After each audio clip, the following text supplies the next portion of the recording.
And we are live. Another broadcast in the Roofing on the Rise studios, the Houston Marketplace. I am your guest. Actually, I'm your host.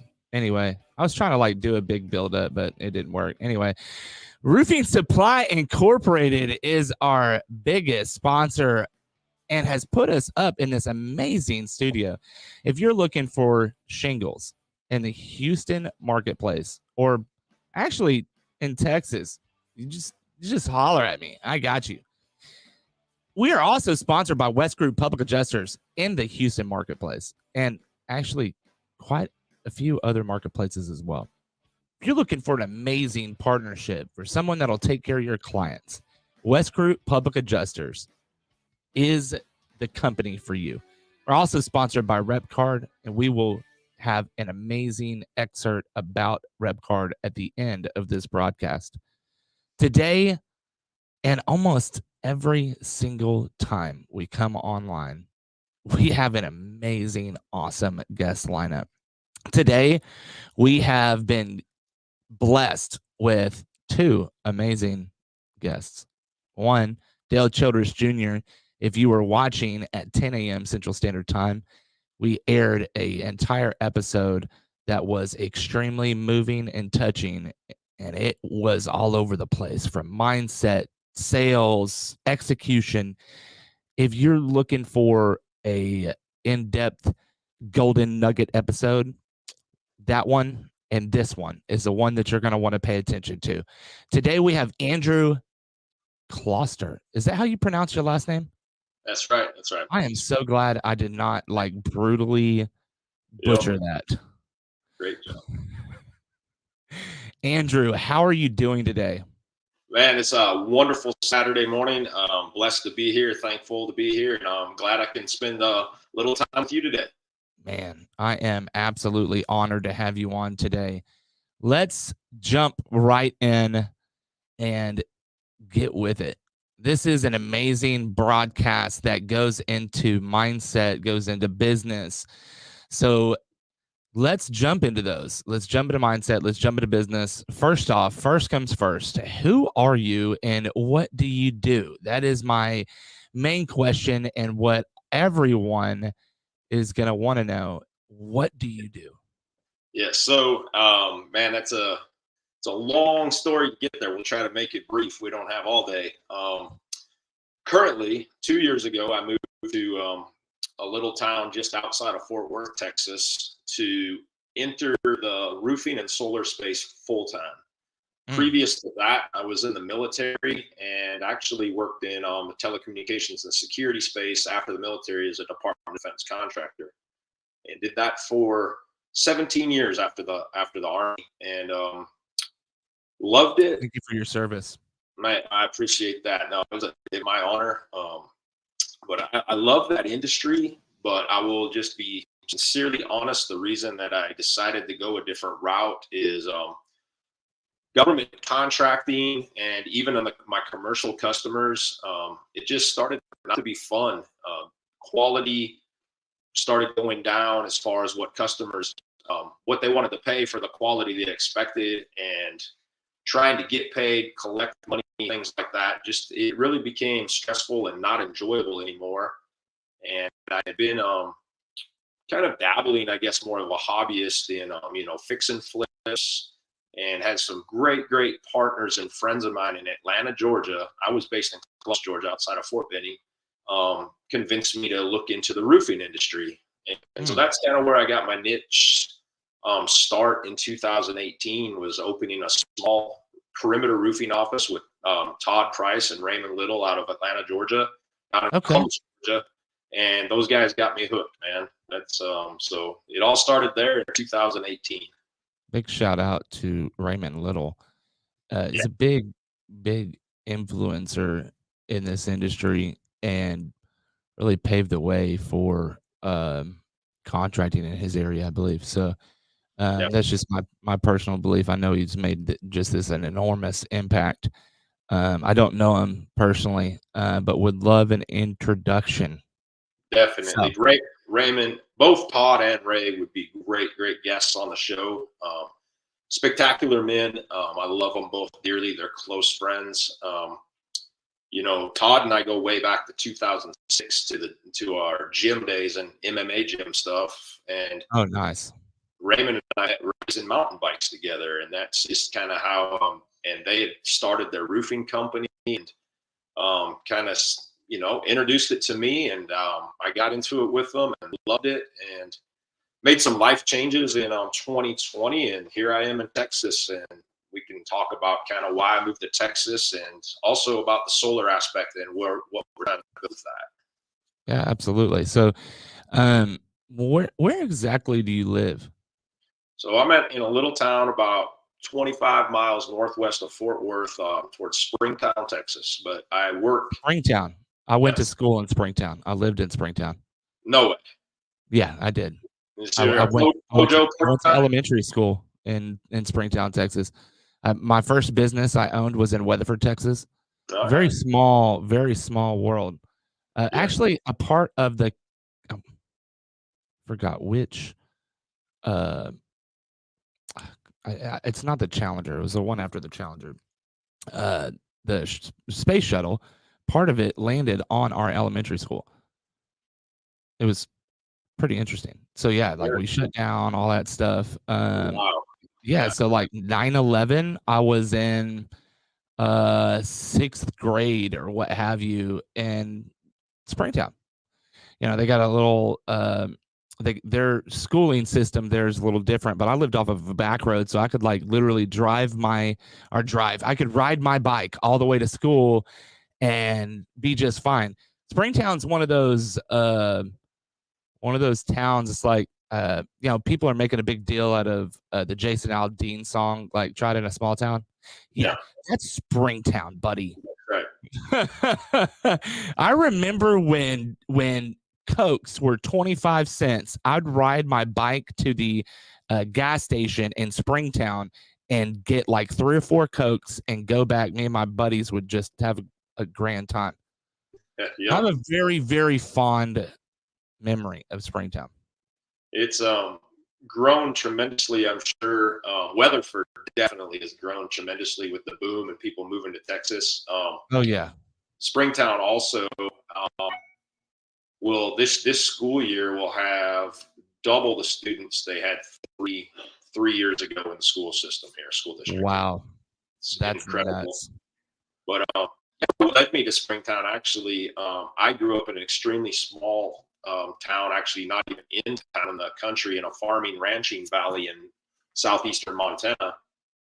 But looking for economic growth and business, I needed to be near a city, and the influx of people just moving and businesses moving to Texas, it was a no-brainer to come here to Texas just for the economic opportunity, getting closer to 50 years old and starting a new business venture in a new industry.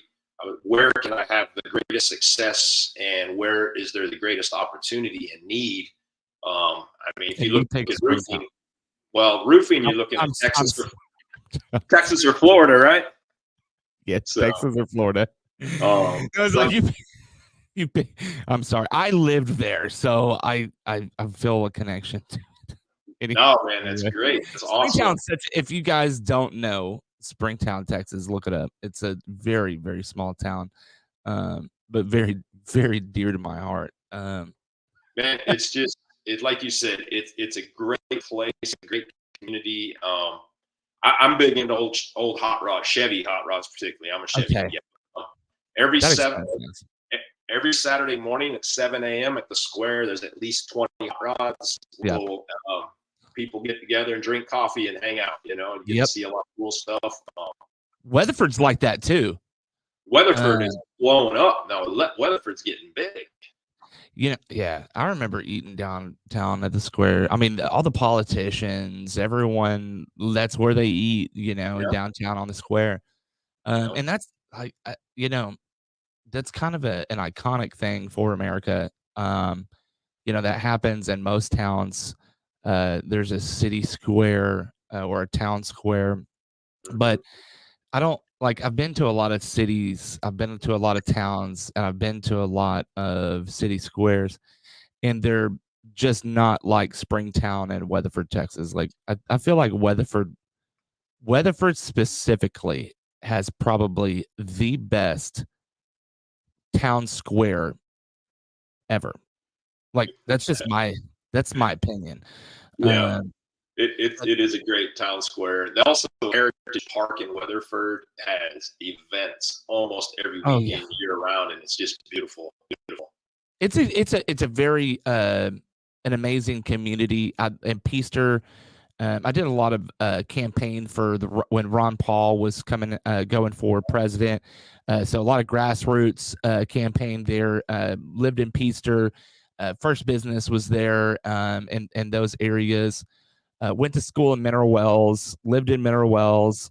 Rode horses in Mineral Wells, Weatherford, Springtown, all that area. Fished, hunted, all over. I mean, that's where I really grew up. Um, so I have this love for that area. Business was always, it was either like you did one or two things. You either clocked in or you had a business. Right. Like that, there's no there's no in betweens. Like you either do one or the one or two of those, and that area is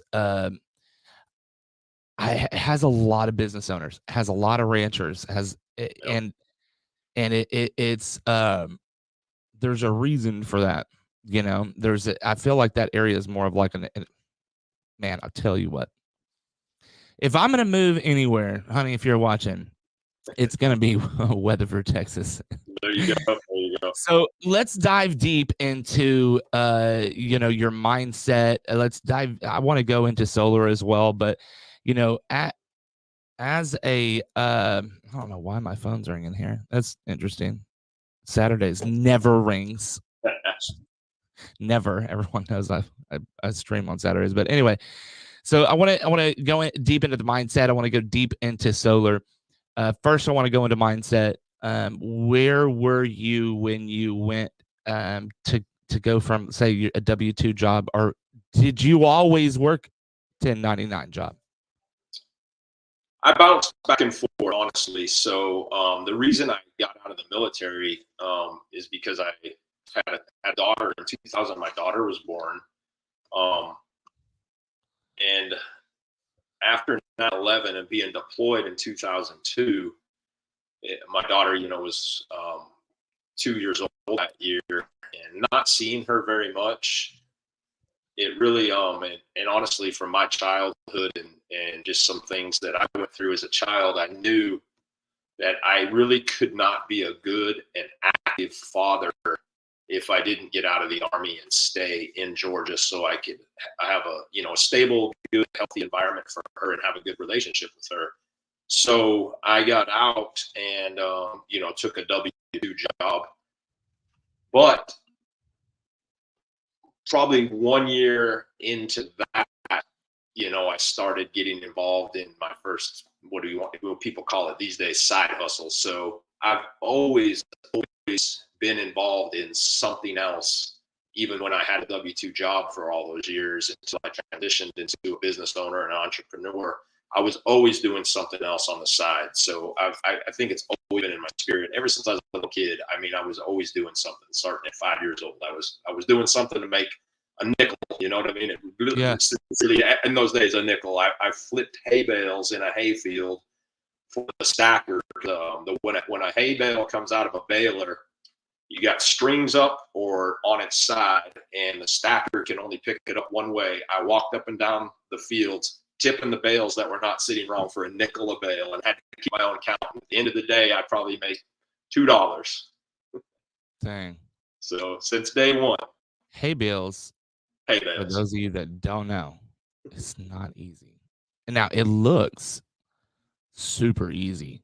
And they make it look super easy, especially with it's called bucking hay. Yep. And for those of you that haven't done it, it was a humbling experience. I mean, you got that shit everywhere. I mean, inside your clothes and your socks, poking into your foot. I mean, that hay got absolutely everywhere, and it's heavy. So it doesn't matter really what you're doing unless you're driving the tractor. No, It's hard work. yeah, people now pay $135 a month or whatever a CrossFit gym is to flip tires. I was 5 years old flipping 60-pound hay bales, hay bales that weighed more than me. I freaking love it. That holds a close place to my heart because of being raised in Texas. A lot of us, were raised on ranches or farms, um, and I was one of those. I got to see, I got to experience a lot of things that city folks don't necessarily get to experience. Um, and it really set my life up for where I'm at now. It really put me into, it helped me think, about life and how what I wanted really, right? Because, a lot of farmers, they lack for a lot, and they're not necessarily always, rich, right? In our term of things, Yeah. but but they have a different kind of rich. It's inside of the heart. And I think that's something that a lot of people they get lost in searching, and they try to find riches and financial or physical gain, and it's not necessarily always there, which is No, just something that definitely. comes and goes. There's So a different piece in the rural area, and I'll be the first to admit. Like I said, I grew up in an extremely small community, small area in Montana, and I couldn't wait. I could not wait when I was 18 to go to the city. mm, But by 35, I knew I wanted to be back in the country. yeah, it's funny. I was thinking about that yesterday, actually. The happiest part in my life was waking up in the morning knowing I was broke as hell, barely paying the bills, but the bills were paid. Food was on the table, all that. And I got to do the thing that I love, and that is work with horses. So if you're watching and you're like, huh, what? Wait, horse? What? That's something about me that you don't know, that I don't publish, that I probably should. So in the future, I'll make some videos. You guys pay attention. Horses, big, actually still own horses. That's a big part of my life. I just haven't been able to focus on it here recently. But that was like the happiest part. I'd go early in the morning and I'd start working with the horses, and we'd work 3 or 4 horses during the day, and I actually broke horses. I trained them. But that mindset that you have whenever you're on a ranch or you're on a farm is you have to get it done. That's exactly it. What people don't understand, Texas, like right now, it's hot. This week was 107, 108, 109 every day here. And I mean, I kind of sidebar on that. Our, our crews that do the roofing and installation of stuff here in Texas, I mean, just bless those men. The work ethic and the physical work that they do in the heat is just mind blowing. I mean, I'm out there, I'm out there with them in Georgia. I roofed with my crews once in a while because I wanted to gain the actual knowledge on the roof of what they do and what they see to make me a better salesperson, project manager, and business owner. And it's just incredible. But like you said, growing up on a farming ranch community, you don't get to take a snow day. You don't get to take a sick day when No. animals have to be fed.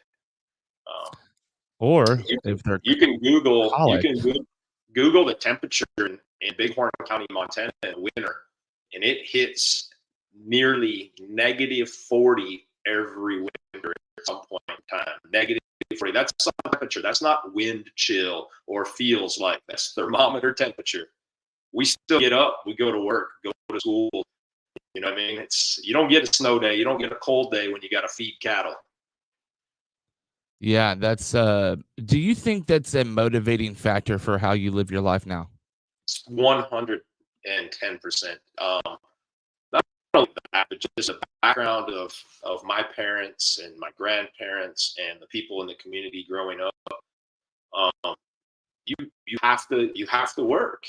You know, you have to get out there and do something if you want to be successful. And like you said, success may be just maintaining the property, having food on the table, and being able to enjoy your children and grandchildren, or however it may be, and take care of your property there. That's success. And going to the river and fishing and going hunting, you know, the different, like you said, a different thing. It's not always about material things. It's not about, you know, we're in the cities, especially, you know, Houston and Dallas, we see everybody striving to get a Lamborghini or a McLaren, right?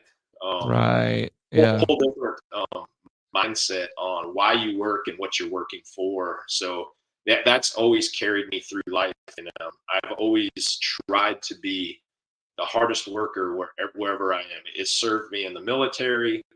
It served me in boxing and kickboxing and mixed martial arts. And it served me in my communications and security career. And I believe it's going to serve me well here in the roofing and solar industry.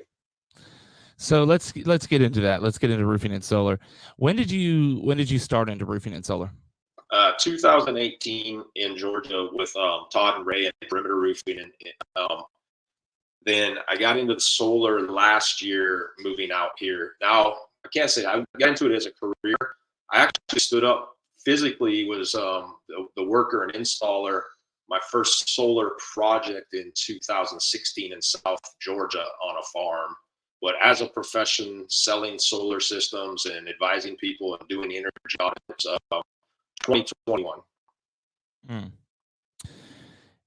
So, what is your favorite thing about the roofing industry, and what do you think needs to happen to help change? My favorite thing is that quality contractors that truly care about the service. We are really helping people with a need to protect their home, which is normally, in most Americans, I don't know the percentage, but the most expensive thing in their life and what they're going to pay off for 20 or 30 years is their home. And you're helping protect that home. You're helping bring value to that homeowner. And I really, truly like the relationships that I build with clients. And I also am extremely passionate about bringing people into the industry that would have never had an idea of, one, how you can enjoy being in something that's technically their job and not feel like work, how they can actually economically change their life, change their family's life with something they had no idea even existed. Yeah, I'd agree with that. That's one of the main motivating factors for the podcast. I wanted to bring different education and a different way in which to help elevate the industry. Right. And it's developed into a very beautiful thing, and it continues to develop. I equate the podcast to an onion or a caterpillar, truly. Yep. Because it constantly changes. If you were to equate, this as an onion, you got the whole thing, and then you just, like, an episode you peel back a layer, and then another episode you peel back another layer, and then you peel back another layer, and you ultimately you have this beautiful produce Yep. of value Right. and quality that brings a level of maturity and change, and that's what I'm looking for. That's Well, what I want to do with the industry. that's awesome. So I've never I love analogies, and I use them a lot, actually in teaching and instruction, and I love your analogy of the onion. I've never done that with this industry, but thinking about that, you also have your varieties of onions, right? Your white onions, your yellow onions, your sweet onions, Vidalia onions. So not only that, what does an onion do? I mean, you can use an onion. There's medicinal things they use onions for, right? Oh yeah.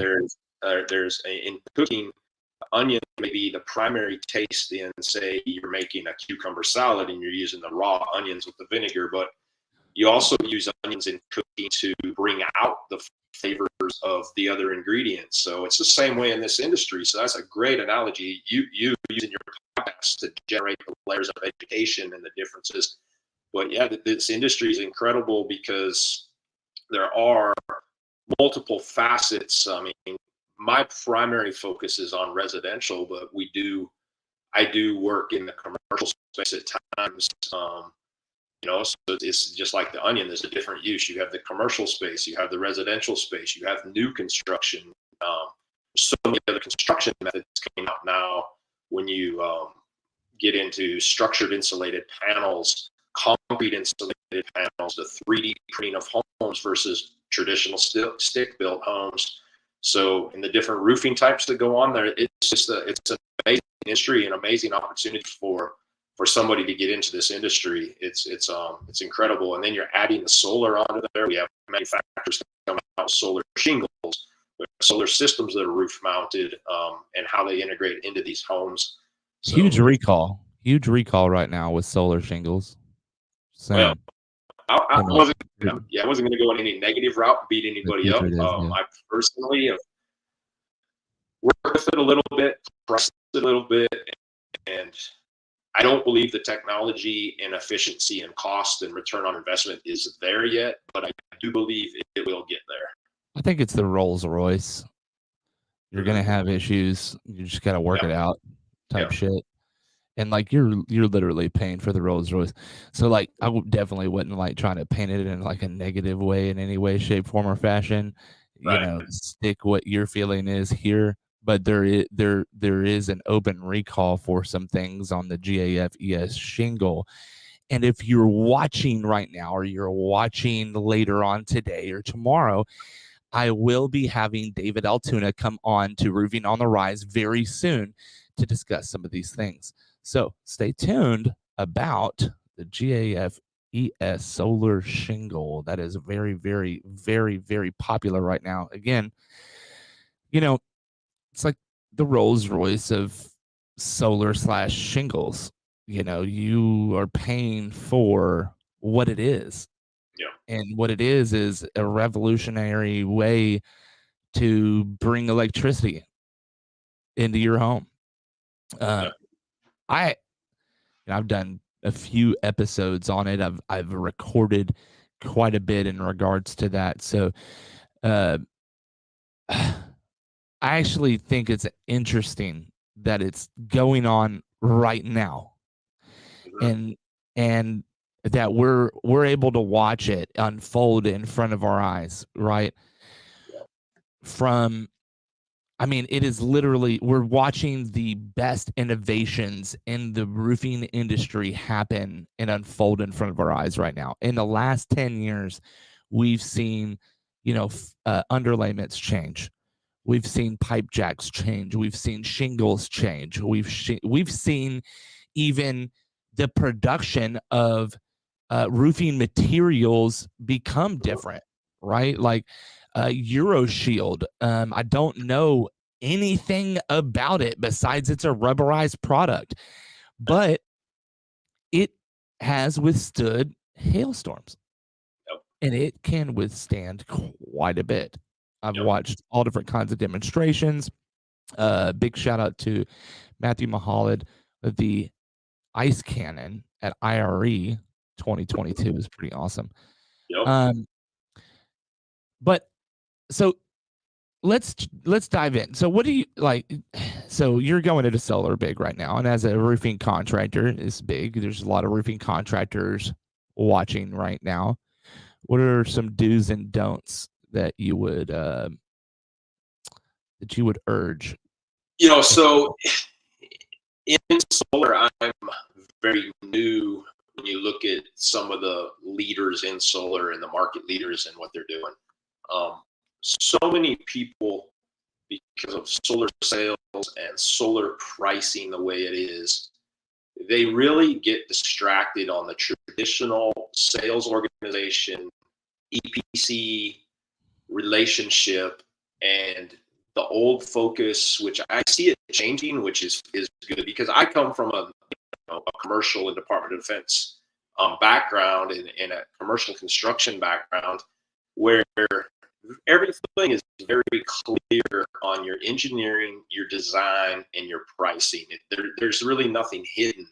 You have your materials, you have your tax, and you have your labor, right? It's very clear, and you have a profit margin.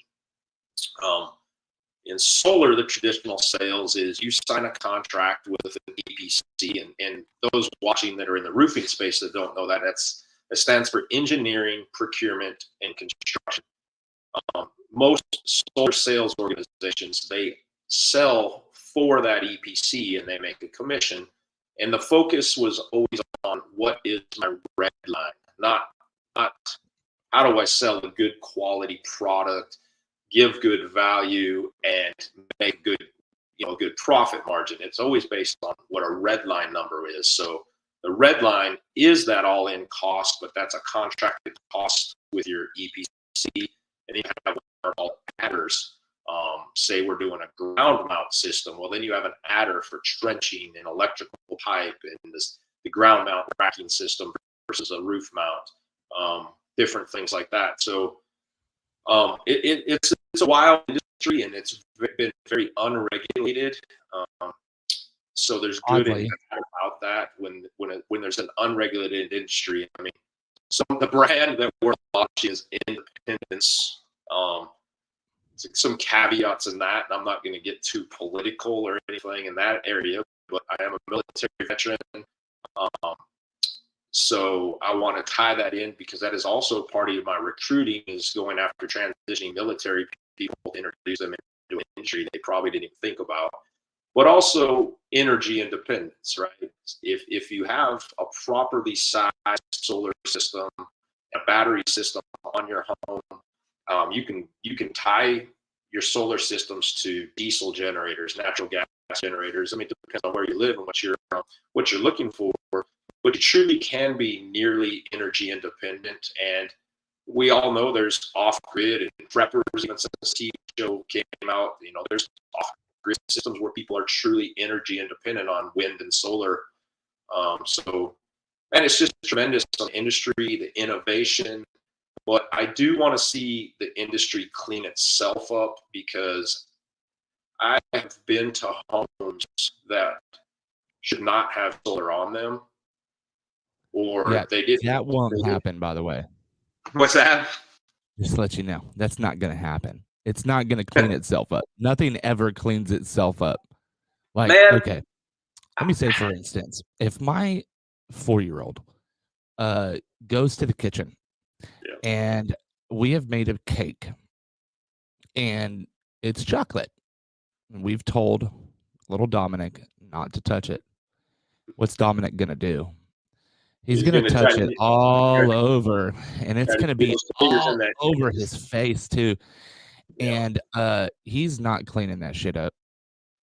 Mama's cleaning that shit up, or I'm cleaning that shit up. So, and the reason why I say that is it's a very, very slippery slope. Nothing will ever get better by itself.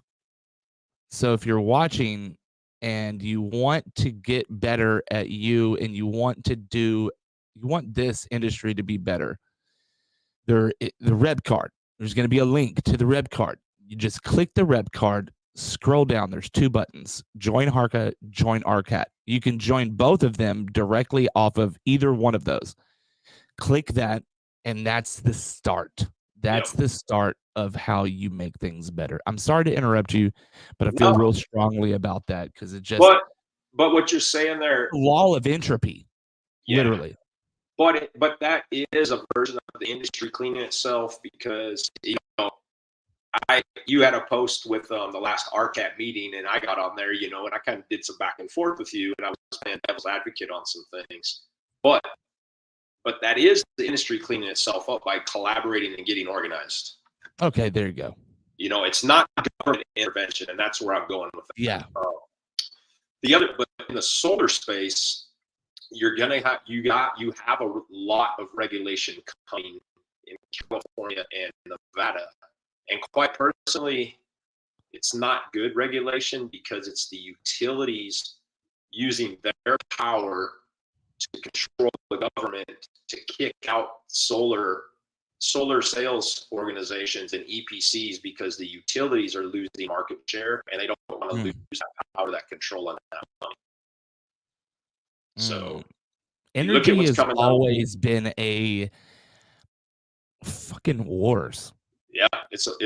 Wars are started over the raw energy, and let's just oil. Like you look at oil and electrical. You go back 100 years and look at the Rockefellers and the Edisons and the fight over electricity and pipelines, and oil and heating and gas lamps versus electrical. I mean, energy's always going to be a battle.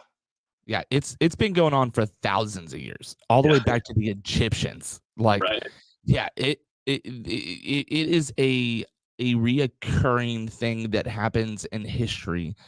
If there's anything new, and let's be very, very transparent and honest, solar is on the forefront of energy in many, many aspects, and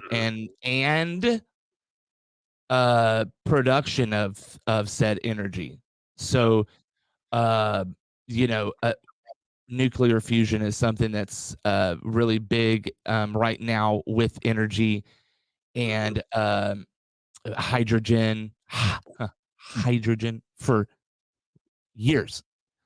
Hydrogen power is not new. No, by any stretch of the imagination. But I will tell you what happens if you make a hydrogen based engine for a vehicle in Texas or in America. I'm gonna just let you in on a little secret. Like, you're just not gonna be around for very long. Okay. No. Nobody that has been on the forefront of those energy production type vehicles or things, you just don't know who they are anymore. No. Like, and so again, it is a big part of our life right now. The production of energy, the production of oil, the production of solar powered energy is important, and the kickbacks from these energy companies, like you were saying, the way in which that these energy companies control the buyback is absolutely insane. And in Texas, like, good luck, bro. Yeah. Good luck. It's tough. It's just, you're not going to get a 1-to-1 in Texas. Like, you can, but it's hard. It's very hard. So let's talk about that a little bit. You have some background on the buyback at all? Yeah. And just like you said, with a deregulated market, on the Encore grid in Texas, you have your choice of basically it's similar to solar. There's sales organizations for the Encore power that's generated, right? And they're always trying to find creative ways to win customers over with locked in low rates and, like you said, the buybacks and rollover credits. Hanwha has invested in one of the sales orgs to provide a buyback on solar now. But out here, like where I live, out here in Springtown, I'm on a co-op. Yeah. Co-op does not want their customers putting solar on their homes. No. They charge you to grid tie your solar system. So there's a monthly charge that goes onto your bill once you add solar to your home here. Wow. Yeah. So It's interesting. It's a very Yeah, you would. That like so, and those types of things is like why people move to Alaska. yes. Just saying, like the regulation. So let's go into regulation a little bit. Actually, let's touch it all over. Let's jump into it. Regulation super big, super important in the solar industry. It's super important that we get the regulation, the proper regulation in Texas so that we could have the proper buybacks, Yep. so that we don't have the issue that you're running into. If you put solar, you got to be charged to have that solar. Like that's the entire opposite of why you get solar. The reason why you get solar is so that you can own your electricity. So anyway, so let's dive deep into the other side, which like to be able to even put solar on, you have to have a good standing like area, right? Like so if solar goes up, it's either going up on a roof or like you said, it's going to go up on the ground, right? Yep. There's plenty of solar farms out there, so I'm not going to say that every single solar job goes on a roof, but there's a lot of them that do go on roofs. They go on flat commercial roofs and they go on shingled roofs. Yep. So that has to be good. The roof. The roof. That footing has to be good. Well, and you can't put on. I mean, you can. There are tons of solar companies. You can. That's the issue I have is, like I said, I've been to some homes that structurally not sound. The roofing system is old and needed to be replaced. And these unethical organizations don't care. They slap solar system on that home. We need a regulation for it. So that's why I made the posts, from ARCAD, etc. Yeah. Because it's important that there is some sort of regulation on that, or else you're going to run into the issues that we're running into today. Not to mention the deductible law, right? So we got the deductible law passed, and now we're dealing with everything that comes with that, right? And so, labor, everything's affected when you change one piece. There's a, you have a ripple effect. Yeah, and for every action, there's an equal and opposite reaction. Like this is a law of nature. So let's dive into your thoughts, your positioning on a license in Texas for contractors, specifically roofing contractors. Mm-hmm. What's your take on that? To clean it up, unfortunately, like I said, I'm against government intervention. I believe I don't want to see it at a county or municipality level. It gets way too convoluted and you get a lot of greed and corruption in a lot of these cities.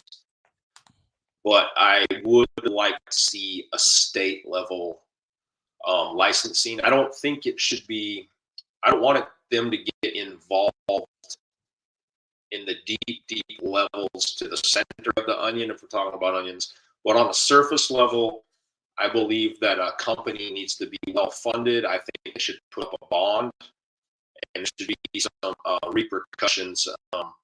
In the roofing in Texas, it's just too easy. Any single individual can become a quote unquote roofing contractor within a week. It doesn't take anything to be a roofing contractor. You don't have to have knowledge. You don't have to have skill. You don't even have to have insurance. So it's a very low barrier of entry. It's a very low barrier of entry, and that is not a good thing. So we're looking to raise the barrier of entry a little bit here. The barrier of entry is going to help eliminate your trucks in a truck, but it won't completely eliminate them. No, it won't. Because you have to have something to support the reason why, which would be that license, right? If you don't do business as a licensed contractor, X will happen. Y will happen. Z will happen, right? There's like a completely different take in the California side. And so like California, Florida, these are two places that the regulation is extremely big, right? Yes. I would like a love child between the two of those Right. with as least government interaction with it. I'm with you on the government interaction on things. When you start letting the government poke in on stuff, like that is the reason why we came to America to begin with, was to get away from the tyranny of the government. That's right. And like I Quite feel like frankly, we've been talking about, that's why so many people are moving to Texas, right? yeah. I mean, Um, and you talk about 1099 versus W2, and you talk about licensing, and it's like the red coats are coming, and nobody wants to fucking talk about it. right, But right. like, I mean, we have to be talking about these things because it's the major crux of what's going on in our industry right now. Well, I'm in the middle. I'm in the middle right now of running financial models, and truly, there's not very many companies. There are a few in Texas running a W-2 model, but Very few. 99%, I would say, is a 1099 model, and we know that. Yes. I'm running the financial models right now. I truly want to go to a full-on W-2 model in Texas in 2024. But when you do that, you have a tremendous amount of added cost to the company. Mm-hmm.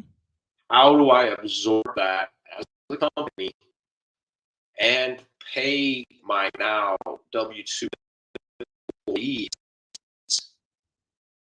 close to or the same that they can make as a 1099 contractor? Yeah, you just got to play with that thing for a little one. bit. I think that's different for every single individual. Yes. You know, if you're in roofing sales in Texas and you truly treat it as a profession, you work hard, you educate yourself, I don't think that you can make less than $100,000 a year if you treat it as a profession. I really think that's maybe not your first year because you have a learning curve, but year two, if you work 40 hours a week on as a 1099 contractor, you're gonna make $100,000. If you're not making $100,000, then you're not doing something right.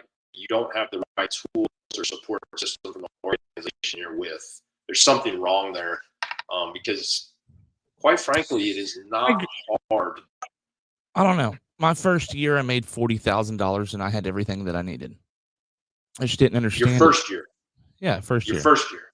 Yeah, second year I didn't make 100,000 either. I think it was like 60 or 70,000 or something like that. It was closer to 100, but well, what year was that though? When were you doing that? Oh shit, that was fucking 10 years ago.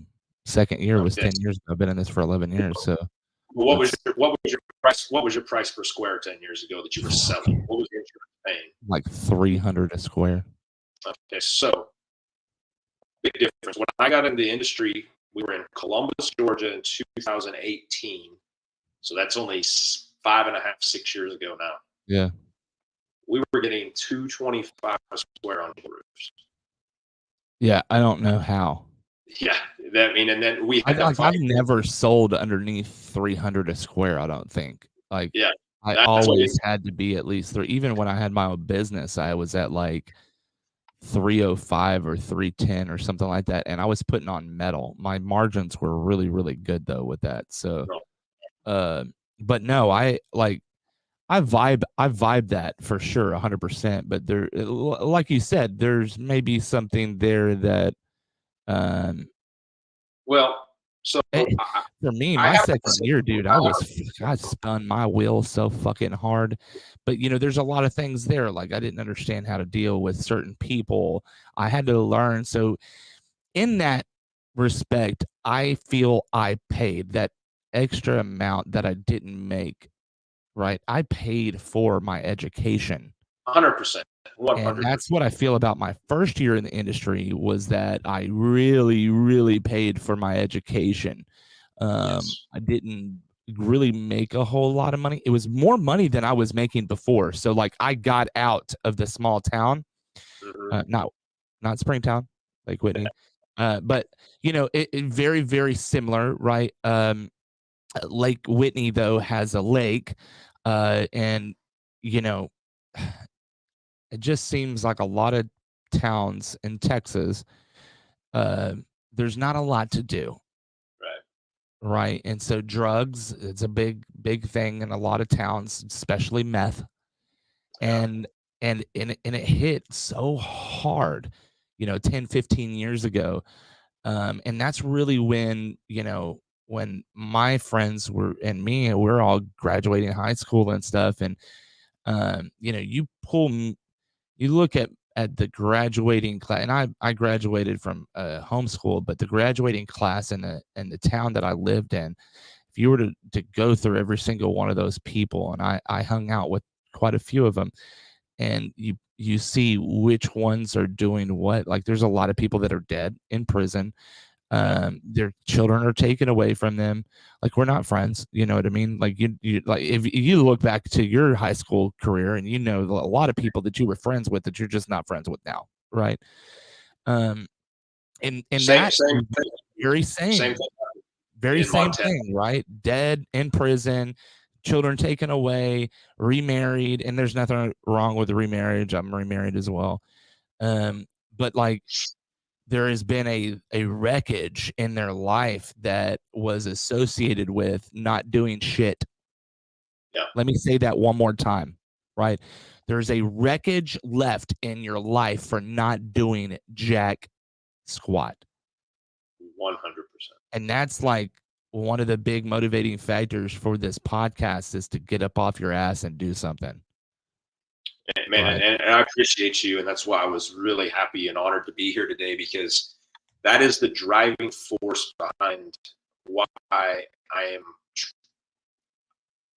I'm changing the words and then telling you why I am building this business for the future. I am targeting young men and women that aren't college bound, that aren't going to be doctors, lawyers, engineers, physicists, scientists, but that are good people, and trying to mentor them and bring them into a career. One of my philosophies, and how much you know about Adam Bensman, the roof strategist, and his training system? I may be the only person that has gotten Adam on a podcast. All right. I've preached Adam Bensman every day, almost. Adam, I Adam, fucking love Adam. Adam is just, as a person, he's a wonderful person. He's sincere. He truly cares. And I had a phone call with Adam Thursday night. I think I'm friends with Adam. He's like I said, he's a great person. He's a good friend of mine. Who's also released a solar training system this year. But not going Mm-hmm. if you're in the roof strategist training program, one of the first things that he tells you is this industry is not just to learn how to sell roofs, but this industry is really going to change your life from a mental outlook on how you approach life. You can use this industry to really grow as a person, growth. Because to be successful, you have to put efforts into other areas of your life, and your self-discipline, and Mm-hmm. educate yourself in your knowledge, in the sales, the art of connecting to people, earning people's trust, and that takes a lot of work. You have to put effort to grow as a person if you're going to be. And I believe that in any industry, if you're really going to be the top percentage, a top producer, a top leader, you have to do that work. But if you want to really excel in home services, door to door, or even virtual sales, you have to put in the work to grow as a person. And so I love Adam in that aspect. And part of the program that I'm building is an actual mentorship targeting these young men and women. And bringing them into an industry, but also providing coaching in health, wealth, finances, and getting those professionals doing classes for them to teach them what's not taught in school and what should be taught in school, how to manage your finances, how to plan for taxes, how to plan for your life insurance, how to plan your long-term finances for retirement, for the goals to become a homeowner or whatever your aspirations are. I want to help people change their lives to become better people, because quite frankly, our society is really a bad place right now, and we need good people, and we need people to step up and be leaders. And if I can just do one small part of that and change a small group of people's lives, then I think that I'm doing something worthwhile in the short time I'm here.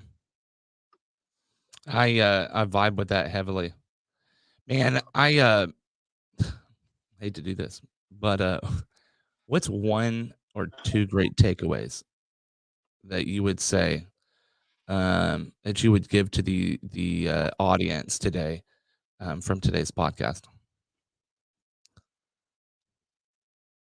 Because we're getting to the end. We sit down, like, podcasts are crazy. Wow. When you sit down, it's like you look up at the timer and it's like, wait, what? No, I thought we're just warmed up. I think we might need 2 hours today. I know. We're gonna have to have a part two. You know that, right? We're gonna have to have a part two. Most definitely. Absolutely. Yeah. First and foremost, it's not just this industry, but if you're gonna come into this industry, come into it with an open mind and focus on learning and focus on doing the right thing. Don't focus on the money. Focus on relationships and doing the right thing. Because if you do that, the success will follow. That's primary more than anything to me. Second, learn the industry and build a relationship with the people that are actually doing the work. So many companies I see really do not treat their installers the way they should be treated. Yeah. These men and women that are doing the work every day, they're the ones that are making you the money. They're the ones that are keeping your warranty claims down. And they're the ones out there putting their bodies through the ringer, up and down those ladders, on those roofs, in the hot sun. You got to remember, we cannot be successful by ourselves. No matter what we do. We think about sports. I come from a big, combat sports background, and people think about wrestling, boxing, Muay Thai, MMA. It's one-on-one, mano-a-mano. None of that's true. You don't do it by yourself, because you have to have dialed in your nutrition, your rest, your medical, your coaches. There's a huge team behind combat sports competitor. It's the same thing in roofing. You may be the number one salesperson in your organization, but without the team behind you, you don't have anything. And it has been a live stream on the Roofing on the Rise podcast, where we are sponsored by Roofing Supply Incorporated in the Houston marketplace, where you can get your shingles, metal, tile, Decra from me, Marquise Mitchell, the Roof Don.